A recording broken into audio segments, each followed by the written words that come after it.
Imagine this. A scientist stands before a crowd, reaches into a container, and pulls out a handful of uranium, raw radioactive uranium, and then, without hesitation, he eats it, just swallows it down like it's nothing. The room goes silent. People gasp. Some look away. But here's the thing that will shock you even more. He lived. He lived to tell the story, grew old, died of natural causes, decades later. During the Manhattan Project, scientists carried plutonium in their lab coat pockets. The very plutonium that would become the first atomic bomb was transported in a basic army truck. No protection, no special containers, just driven down the highway like a delivery of groceries. These weren't reckless people. These were the brightest minds humanity had ever assembled, and they knew something the world would soon forget. So here's the question that should haunt us all. What happened? What turned the most promising energy source in human history into something we fear more than death itself? Why did America, the nation that pioneered nuclear power, suddenly stop building reactors almost overnight? The answer isn't what you think. It's not 3 Mile Island. It's not Chernobyl. It's something far more insidious, far more devastating. And it changed everything. Before we dive deeper into this mystery, if you're enjoying this investigation into one of history's most misunderstood topics, hit that subscribe button and ring the notification bell. Give this video a like and share it with someone who needs to hear this truth. Your support helps us uncover more mysteries like this one. Now let's continue. Picture America in 1969. A nuclear power plant roars to life, sending electricity to 500,000 homes. This wasn't unusual. This was the golden age. 3 new reactors were being turned on every single year. And here's what's absolutely remarkable. From breaking ground to flipping the switch, just 5 years. 5 years to build a nuclear power plant. Think about that. Projects that gave millions of people access to one of the most profound links in all of economics. More energy equals better lives. It's that simple. It's that powerful. And it was happening fast. But then something changed. Plants that announced construction in the 1970s started getting delayed. 9 years, 12 years, 20 years. Since 1996, only 4 nuclear reactors have been built in the United States. 4 in nearly 30 years. This wasn't a gradual decline. This was a collapse, a total catastrophic collapse of an entire industry. And it happened more than a decade before 3 Mile Island. It happened before Chernobyl became a household name. So what was it? What invisible force brought America's nuclear revolution to its knees? The answer begins with fear. Not the fear of something real, but the fear of something unknown. You see, when you go to the dentist and they put that heavy vest on you for an X-ray, when the technician leaves the room and closes the door, what runs through your mind? This must be dangerous. This must be serious. But here's the truth they don't tell you. That single X-ray delivered the same amount of radiation your body absorbs every single day just from existing. Radiation is everywhere. It's in the sun, it's in the ground, it's hitting you right now as you watch this. You can't escape it. You never could. Let me show you something that will blow your mind. Climb Mount Everest. Make the journey to Kathmandu. Trek 2 weeks to base camp. Spend 7 weeks acclimatizing, summit and return home. That entire expedition, 3 months of your life at extreme altitude, exposes you to 3 years worth of radiation compared to someone at sea level. 3 years compressed into 3 months. The higher you go, the less atmosphere protects you from the sun's radiation. Every 5,000 feet, your exposure doubles. Yet the Sherpas who basically live at Everest Base Camp for months every year, the mountaineers who return again and again, they don't have higher cancer rates. They don't live shorter lives. Denver, Colorado sits a mile above sea level.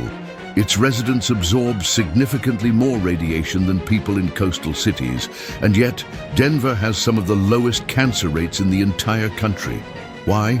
Because the human body evolved bathed in radiation. Your fingers have nerves that tell you when. Something's too hot. Stop touching that or it becomes a problem. But since radiation is impossible to avoid, your body learned to live with it. This is the reality. This is the science. But it's not the message that reached the public. The message that reached the public was different, terrifying. Plutonium is the most deadly substance known to man. One speck will kill you. Nuclear power is Russian roulette with human lives. And that message, that seed of fear, took root in a very specific way. It became law, actual law. Rules that would determine whether nuclear plants could be built at all. And it happened fast, devastatingly fast. In 1970, there were 400 industry standards and 4 rules for building a nuclear reactor. Just 4 rules. By 1978, 8 years later, there were 1,800 standards and 300 rules. Think about that explosion of regulation. One new rule or standard created every single day for 5 years straight, and buried in those regulations was one phrase that would destroy everything. As low as reasonably achievable. 4 words. ALARA, as low as reasonably achievable. Here's what it means. This law assumes that every bit of radiation, no matter how microscopic, adds a proportionate risk of cancer, and those risks stack forever. Climb Everest once, 1% cancer risk. Climb it twice, 2%. 3 times, 3%. This is called the linear no-threshold model. There is no safe amount of radiation. Every exposure adds to your lifetime risk, which means a nuclear plant must reduce radiation to a level that is, you guessed it, as low as reasonably achievable. Now here's the absolutely insane part. The Nuclear Regulatory Commission admitted in 2021 that they're not even sure this model is correct. Not sure, but they keep using it anyway. Better safe than sorry, right? Except this created a nightmare. Because if there's no safe level of radiation, then as low as reasonably achievable becomes completely open to interpretation. Anyone could challenge any design. Anyone could demand changes. And they did. Constantly, relentlessly. Real example. Engineers designing a plant were asked, what happens if a 2-foot section of pipe just disappeared? The engineers responded, sections of pipe don't just disappear. We can't model something physically impossible. Didn't matter. Model it anyway. Change the design. Delay construction. This happened. Everywhere. Construction crews would finish a section of the plant, only to rip it out weeks later and rebuild it slightly differently because a new rule came in. 1 month of delay cost $44 million. $44 million. Plus $20 million in lost revenue from not operating. Every month of delay required 3 months of flawless operation just to break even. Look at what happened to real plants. Shoreham in New York, 12-year delay, then cancelled. Midland in Michigan, 13 years, cancelled. Sequoia in Tennessee, 8-year delay. Comanche Peak in Texas, 10 years. Seabrook in New Hampshire, 14 years. The utility went bankrupt. The first utility bankruptcy since the Great Depression. 17 years before they got their license. 17 years. If you're an investor watching this happen to everyone building nuclear reactors, would you risk your money? Of course not. The financial math simply stopped working. Materials doubled. In concrete, the steel, the cables, but the man-hours required increased by 600%. 600. All while interest rates in America exploded. By 1980, you could buy government bonds paying 12% interest. Why gamble on an unpredictable nuclear project when you could safely earn 12%? Nuclear died over the course of about 10 years. And when interest rates finally came back down in the 90s, it was too late. The suppliers were gone. The experts had retired. The engineers moved to other industries. Building a new plant became almost a grassroots movement again, starting from scratch. Now, maybe all these rules did make plants safer. Maybe. There's no way to prove it either way. But let's look at the actual death toll from nuclear disasters. Fukushima. The 80,000 residents closest to the meltdown absorbed 10 to 50 units of radiation. The workers at the plant absorbed 250 units. You know how much you absorb in 10 days of normal life. 0.2 units. Everest Base Camp, 2.5. The Fukushima exposure sounds huge until you realize something shocking. There has been no rise in cancer, no rise in death, no rise in sickness. Nothing. Zero. Study after study confirms no adverse health effects from Fukushima's radiation leak. Chernobyl, the worst nuclear disaster in history. 54 deaths total. 2/3 were firefighters and operators exposed directly to the reactor core, often within feet of it. Yes, there was an increase in thyroid cancer, which sounds terrifying, but thyroid cancer is easily treatable and usually carries no symptoms. The thyroid cancers from Chernobyl have not led to significant loss of life. And 3 Mile Island, the accident that supposedly proved how dangerous nuclear power is. Exactly 0 fatalities. No health impact whatsoever. It was completely benign. Compare that to other energy sources between 1969 and 2000. Coal killed thousands. Oil killed thousands. Hydro dams break occasionally, catastrophic flooding. Natural gas, hundreds of deaths. Nuclear, negligible. Almost invisible on the chart. Even solar and wind, when you account for installation accidents and manufacturing, have higher death rates than nuclear. This is the data, this is reality, but reality didn't matter. Fear mattered. So what's the alternative? The reactor built most recently in the United States turned on in 2023. It could power the entire city of San Francisco. 4 reactors on one site, about the size of 4 Central Parks, could power all of Manhattan, Brooklyn and Queens combined. Everything. Every home, every factory, every office building with room to spare. That's the density of nuclear. That's the efficiency. 0 emissions. Just water vapor coming out of the cooling towers. As clean as solar and wind, but vastly more powerful and reliable. To replace that with solar, you'd need at least 25 times the land, assuming perfect sunshine. Wind turbines would require 300 times the land, and both have a dirty secret nobody talks about.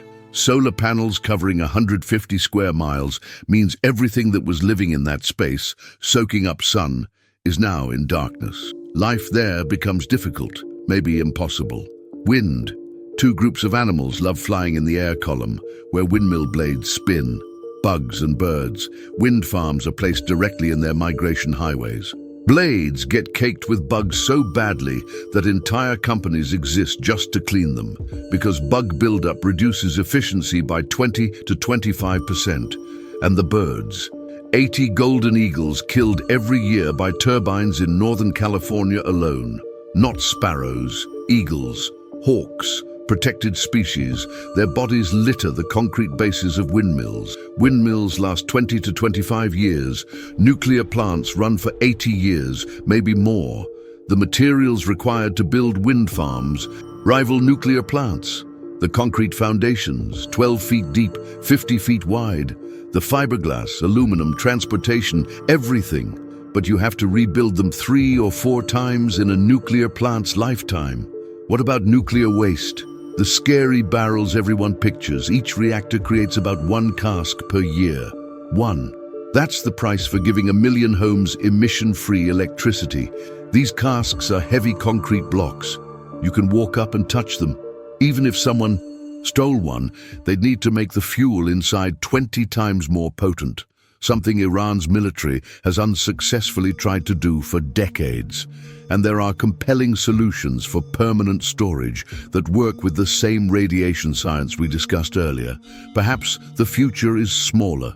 Nuclear submarines smash through Arctic ice. The reactors inside them are fine. 70 years of service, over 200 submarines and aircraft carriers traveling millions of miles. Not one meltdown. Not one serious problem. These reactors produce about 8% of the power of a commercial plant. They go up and down, fast and slow, vertical and horizontal.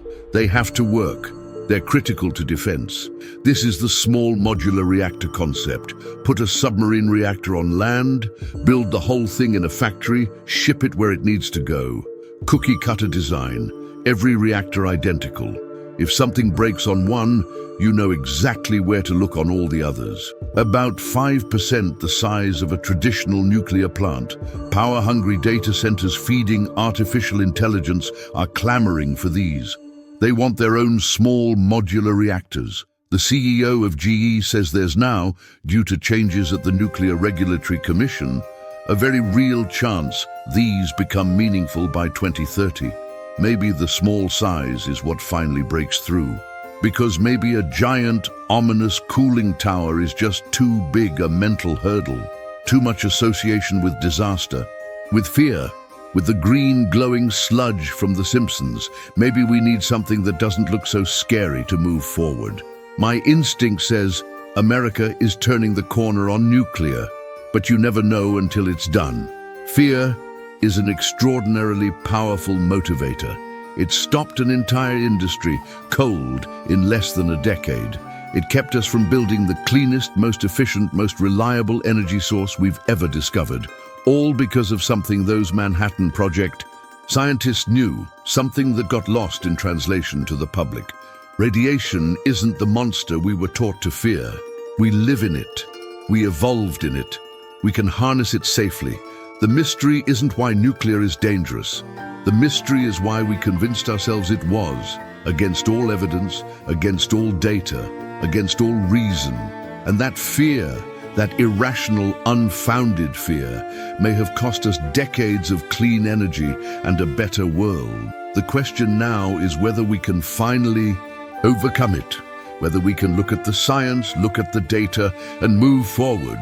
The answer to that mystery is still being written.